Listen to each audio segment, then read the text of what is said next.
엄마 멘토 샤론 코치의 뼈 때리는 Q&A. 극사춘기가 온다.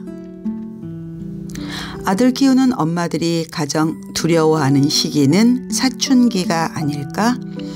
사춘기는 우리 아이들이 성장하는 과정에서 자연스럽게 겪어내야 할 시간이지만 민감하고 거친 시기를 슬기롭게 해결하지 못하면 가정 모두에게 지워지지 않는 상처를 남길 수 있다. 게다가 사춘기를 겪어야 하는 시기는 아이가 한창 공부에 열중해야 할 학령기다. 격한 방황을 하는 동안 학업에 손을 놓게 되면 훗날 따라잡을 수 있는 시간적 여유가 부족해진다. 그러니 지켜보는 엄마는 더욱 초조할 것이다. 최근에는 코로나 블루라고 하여 이곳저곳에서 마음의 병을 호소하는 사람들이 많다. 아이들이라고 다르지 않다. 안 그래도 신체적 정신적으로 힘든 사춘기 때 코로나19로 인한 불안과 스트레스까지 합쳐지니 그만큼 표현이 격하게 나오고 반항도 세지는 모양이다. 그도 그럴 것이 또래와의 교류를 통해 왕성한 신체적 에너지를 풀고 심리적 안정도 찾을 시기인데 사회적 거리두기 때문에 학교도 안 가고 친구도 만날 수 없었다.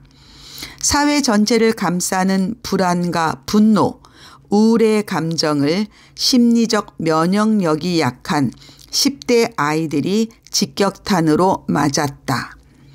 현관문은 닫혀 있고 갈 곳은 없다. 집안에서 엄마와 접촉하는 시간이 많아지다 보니 싸우는 일이 다반사다.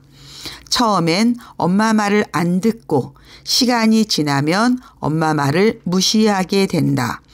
언어 폭력에서 물리적 폭력까지 서로에게 주는 상처는 커져만 간다. 최근 만난 중1 엄마들은 아들의 극심한 사춘기 때문에 거의 미칠 지경이라고 한다. 아들이 방문을 걸어 잠그고 엄마와 눈도 마주치지 않는다고 말이다. 밥도 식탁에 차려 놓으면 어떨 때는 나와서 먹고 어떨 때는 나오지 않는다고 한다. 일상이 이 정도인데 공부는 할까? 군말 없이 학원에 잘 다니던 아들이 혼자 공부하겠다. 배우는 것도 없다. 시험도 안 보는데 공부는 뭐하러 하냐? 내 인생은 내가 알아서 한다 하면서 엄마를 마음고생시켰다고 한다. 이런 사례가 어찌 이 집뿐이겠는가. 최근 코로나19가 몰고 온 이 시점의 사춘기는 극사춘기라는 용어로 따로 명명해야 할 정도이다. 이전의 사춘기도 엄마를 힘들게 하기는 했지만 이렇게 많은 학생들이 극렬하게 사춘기에 부정적 형태를 보이는 것은 아마도 코로나19가 주는 전반적인 스트레스가 원인일 것이다. 당하는 엄마들이 예전에 비해 참을성과 여유가 없어지고 즉각적, 충동적으로 방어 태세를 취하게 되는 것도 같은 이유일 것이다. 집안에서 아이와 부딪히는 것도 힘들지만 사실 엄마들은 아이들의 학업 결손과 학습량 부족에 걱정이 앞선다. 사춘기는 우리 아이들이 초등 저학년에 비해 공부를 많이 해야 하는 시기이기 때문이다. 중학교 입학을 앞두고 영어와 수학 등 주요 과목 공부는 해야 한다는 것을 엄마들은 대부분 안다. 옆집 아이는 고등 수학을 공부한대 이번에 유명학원 탑반에 들어갔대 라는 소식들은 엄마들의 긴장을 가속화시킨다. 그러면 극사춘기의 모든 아이들은 공부를 안 할까? 몇 가지 유형으로 나눌 수 있다. 첫 번째 유형, 잠과 무기력증에 빠져 책을 도통 가까이 하지 않는 학생. 깨워도 못 일어나고 잠만 잔다. 정말 어찌할 도리가 없다. 그냥 키가 크겠구나. 위안을 삼는 수밖에 없다. 잠을 안 자는 시간에는 집중해서 공부하기를 바랄 수밖에 없다.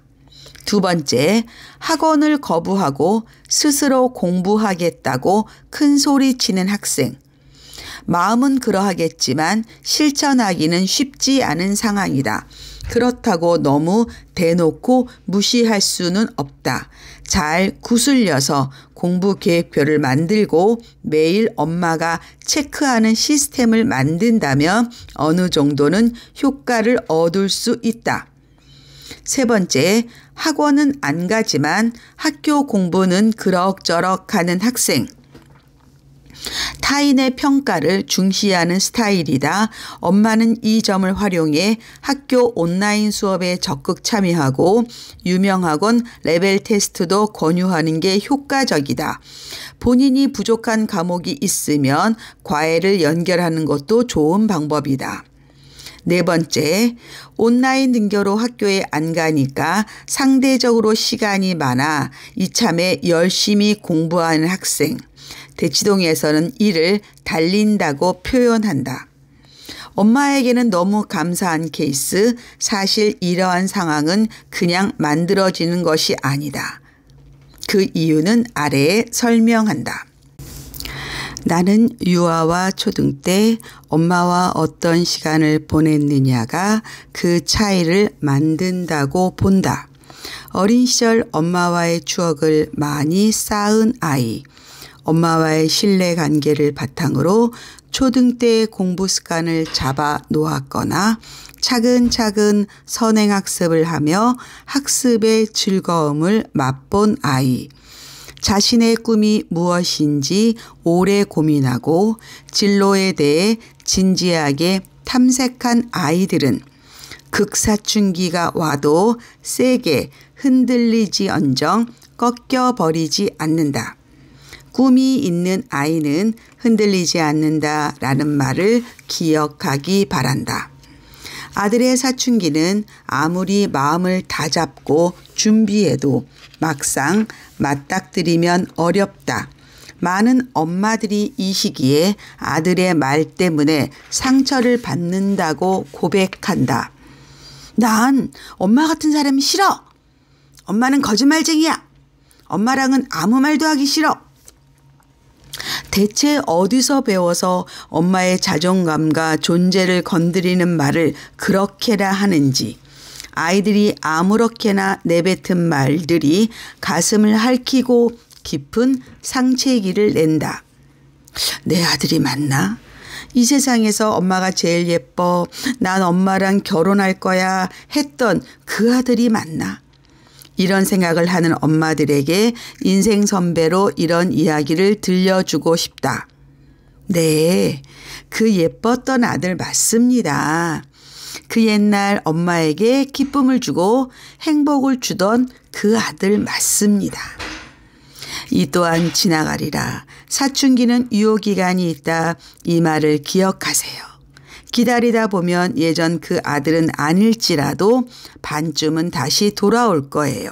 그러니 너무 서로에게 상처 주지 말고 너무 심한 말 하지 말고 조금만 참으며 기다려 보세요. 아들은 꼭 다시 돌아옵니다. 내가 낳은 아들이잖아요.